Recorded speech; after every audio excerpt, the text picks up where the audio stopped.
అవి రాఘవయ్యకు చివరి రోజులు. రాఘవయ్య తన ఇద్దరి కొడుకులను పిలిచి, జయరాం, శివరాం, ఇక నేను వెళ్ళిపోయే సమయం దగ్గర పడిందిరా. ఇప్పటి వరకు నేను సంపాదించిన ఆస్తులు మీ ఇద్దరికీ పంచుతూ ఒక వీలునామా తయారు చేసి పెట్టాను. మీ ఇద్దరూ కూడా ఆ వీలునామా ప్రకారం ఆస్తులు పంచుకొని ఒకరికొకరు తోడుగా ఉంటూ జాగ్రత్తగా ఉండండిరా. అని చెప్పి రాఘవయ్య కన్ను మూశాడు. కొడుకులిద్దరూ తండ్రి అంత్యక్రియలు పూర్తి చేసి తండ్రి చెప్పిన వీలునామా కోసం చూస్తారు. ఆ వీలునామా పెద్ద కొడుకైన జయరాంకు దొరికింది. తమ్ముడు, ఇదిగో నాన్నగారు రాసిన వీలునామా. దీన్ని నువ్వే చదువు. అలాగే ఈ వీలునామాలో ఏమున్నా సరే మనం దాని ప్రకారమే ఆస్తిని పంచుకుందాం. సరే అన్నయ్య, అలాగే చేద్దాం. అని శివరాం వీలునామా చదవడం మొదలుపెట్టాడు. తూర్పు వైపున ఉన్న 20 ఎకరాల భూమి ఇంకా నేనుంటున్న ఇల్లు నా పెద్ద కొడుకైన జయరాంకు చెందుతుంది. అలాగే దక్షిణం వైపున ఉన్న 2 ఎకరాల భూమి ఇంకా ఊరి చివరన ఉన్న ఇల్లు నా చిన్న కొడుకైన శివరాంకు చెందుతుంది. అయ్యో నాన్నగారు, వీరునామాను ఇలా ఎందుకు రాశారు? అన్నయ్యకు 20 ఎకరాల భూమి ఇంకా పెద్ద ఇంటిని ఇచ్చి నాకు మాత్రం ఎందుకు ఇంత తక్కువ భూమిని, చిన్న ఇంటిని ఇచ్చాడు? లేదు లేదు, నేను ఇలా ఆలోచించకూడదు. ఆయన ఉద్దేశం ఏదైనా సరే నేను ఆయన కోరిక ప్రకారమే చేస్తాను. అని తన మనసులో అనుకుంటాడు. ఇంతలో జయరాం కలుగు చేసుకుని, సరే అయితే, నీకు నాన్నగారి ఉద్దేశమేంటో అర్థమైంది కదా. అయితే వెంటనే నువ్వు ఈ ఇంట్లో నుండి వెళ్ళి నీ కొత్త జీవితాన్ని ప్రారంభించు. అని చెప్తాడు. దాంతో శివరాం అక్కడి నుండి వెళ్ళిపోయాడు. నాకు తెలుసురా, ఇలాంటి రోజు ఒకటొస్తుందని. అందుకే నేను నా జాగ్రత్తలో ఉన్నాను. నిజానికి నాన్నగారు ఇద్దరికి ఆస్తిని సమానంగా పంచాడు.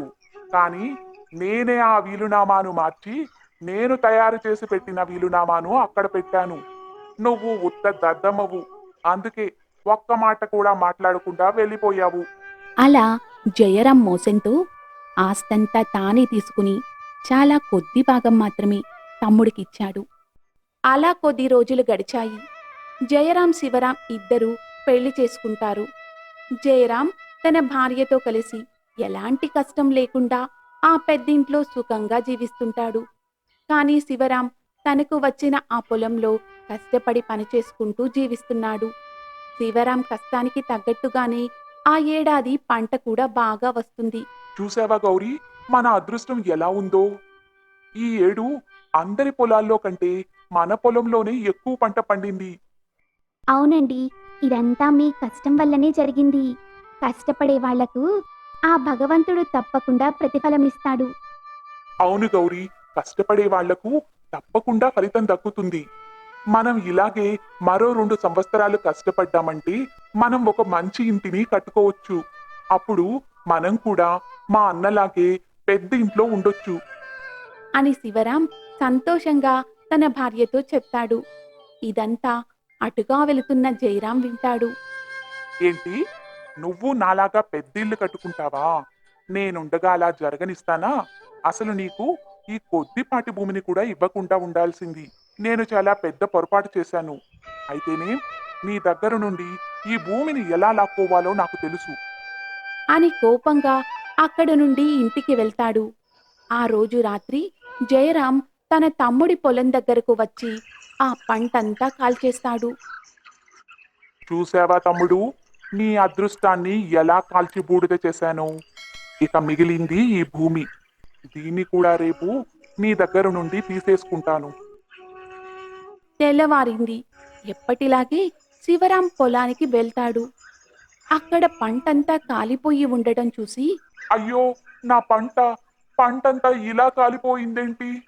భగవంతుడా, ఇప్పుడు నేనేం చెయ్యాలయ్యా? చేతికొచ్చిన పంట ఇలా కాలిపోయిందేంటి? బాధతో శివరాం అక్కడే కుప్పగూలిపోయాడు. ఇంతలో జయరాం అక్కడకు వచ్చి, అయ్యో, పంటంతా ఇలా కాలిపోయిందేంట్రా? ఓరి దేవుడా, నువ్వు నా తమ్ముడి పట్ల ఇంత నిర్దయగా ఎందుకున్నావయ్యా? నువ్వేం బాధపడుకు తమ్ముడు. నీకు తోడుగా నేనున్నాను.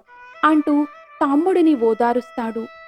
అన్నయ్య, చూసావా? ఎంత పని జరిగిందో చూసావా? ఇన్ని రోజులు నేను పడ్డ కష్టమంతా నాశనమైపోయింది. నువ్వేం బాధపడుకురా తమ్ముడు. అయినా నీకీ భూమి కలిసి రాలేదు. అందుకే ఇలా చేతికొచ్చిన పంట నీకు అందకుండా పోయింది. నువ్వొక పని చెయ్యి. నువ్విప్పుడే ఈ పొలాన్ని నాకు రాసివ్వు. నేను నీకు బాగా కలిసొచ్చే ఇంతకంటే ఎక్కువ పొలాన్ని నీకిస్తాను. అయినా నిన్న రాత్రి నాన్న నా కలలో కనిపించి ఈ విషయం గురించే చెప్పాడురా. అందుకే నేనిక్కడికొచ్చాను. అని చెప్తాడు. అన్నయ్య మాటలు విన్న శివరాంకు అది నిజమే అనిపిస్తుంది. మేం విడిపోయిన ఇంతకాలానికి మా అన్న నా దగ్గరకొచ్చాడు. ఈ పరిస్థితుల్లో నన్ను ఓదారుస్తున్నాడు. నా మంచి కోరి తన పొలం నాకిచ్చి నాకు కలిసి రాని ఈ పొలాన్ని తాను తీసుకుంటానంటున్నాడు. నిజంగా మా అన్నకు నేనంటే ఎంత అభిమానమో. అలా ఆలోచించి శివరాం తన పొలాన్ని అన్నకు రాసిచ్చాడు. అలాగే జయరాం కూడా తన పొలాన్ని తమ్ముడికి రాసిచ్చాడు. ఒరే తమ్ముడు, నువ్వు మళ్ళీ మోసపోయావురా. నేను నీకిచ్చింది ఎందుకు పనికిరాని బీడు భూమి. అక్కడ నువ్వు పంటను కాదు కదా, చిన్న పిచ్చి మొలకను కూడా పెంచలేవు. అని జయరాం తన మనసులో అనుకుంటాడు. ఇక ఇద్దరూ అక్కడి నుండి వాళ్ళ ఇంటికి వెళతారు. మరుసటి రోజు శివరాం తన భార్య గౌరిని తీసుకుని అన్నయ్య తనకు రాసిచ్చిన పొలం దగ్గరకు వెళతాడు. అక్కడ ఆ పొలాన్ని చూసి, ఓరి దేవుడా, ఏవండి, ఆ భూమిని చూసారా? ఇది బీడు భూమి. ఈ భూమిలో ఏ పంట వేసినా కూడా ఉపయోగం ఉండదు. చూస్తుంటే మీ అన్నయ్య మిమ్మల్ని మోసం చేసి మీకు ఈ బీడు భూమిని అంటగట్టినట్టున్నాడు. అవును గౌరీ, నేను మా అన్న మాటలు నమ్మి మోసపోయాను. ముందు వెనుక ఆలోచించకుండా బంగారం లాంటి భూమిని అన్నయ్యకు రాసిచ్చాను. అయిపోయింది, అంతా అయిపోయింది. అంటూ శివరాం బాధపడతాడు. అప్పుడు గౌరీ భర్తను ఓదారుస్తూ, అయ్యో, మీరలా అధైర్యపడకండి. బీడు భూమి అయితేనేం, కష్టపడితే ఏ భూమిని కూడా సాగులోకి తేవచ్చు. మీకు తోడుగా నేను కలిసి పనిచేస్తాను. మనం కలిసి ఇక్కడ ఒక బావిని తవ్వుదాం.